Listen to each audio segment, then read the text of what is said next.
स्वामी समर्थ ब्रह्मांडला। अध्याय पहिला, मंगलाचरण। इसवी सन 1149 मध्ये पंजाबातील छेली गावात धरणी दुबंगून बालरूपात श्री स्वामी समर्थ महाराज प्रगट झाले।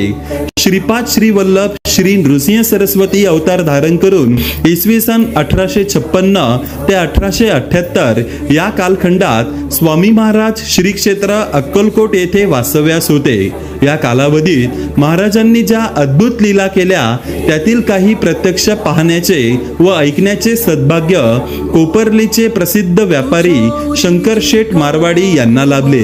त्यांनी तेथील उपशिक्षक विष्णू बळवंत थोरात यांना या अद्भुत लीला सांगितल्या व अत्यंत सोप्या भाषेत श्री स्वामी चरित्र सारामृत या ग्रंथाची निर्मिती झाली। इसवी सन 1972 मध्ये गुरुप्रणित मार्गाचे सद्गुरु पिटले महाराज यांच्या आज्ञेवरून त्यांचे सत्शिष्य सद्गुरु परमपूज्य मोरेदादा यांनी मूळ आवृत्तीवरून श्री स्वामी चरित्र सारामृत हा ग्रंथ पुण्याच्या किर्लोस्कर प्रेस मध्ये छापून घेतला। या ग्रंथाची पहिली प्रत स्वामी महाराजांनी तपासून घेतली। सद्गुरु परमपूज्य मोरेदादांनी आपल्या पत्नीच्या अंगावरील दागिने गहाण ठेवून ग्रंथ छपाईचे बिल अदा केले आहे।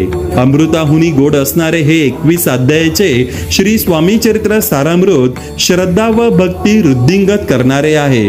या ग्रंथाच्या वाचनाने दीर्घायुष्य, आरोग्य, संतती व संपत्तीचा लाभ होतो। सत्कीर्ती आणि बुद्धी वृद्धिंगत होऊन मोक्ष प्राप्ती होते। श्री गुरुपीठाचे पीठाधीश परमपूज्य गुरुमाऊलींनी प्रत्येकाने नित्यसेवेत दररोज क्रमशः 3 अध्यायांचे वाचन केल्यास श्री स्वामींच्या कृपेची अनुभूती येते असा आशीर्वाद दिला आहे। श्री स्वामी समर्थ।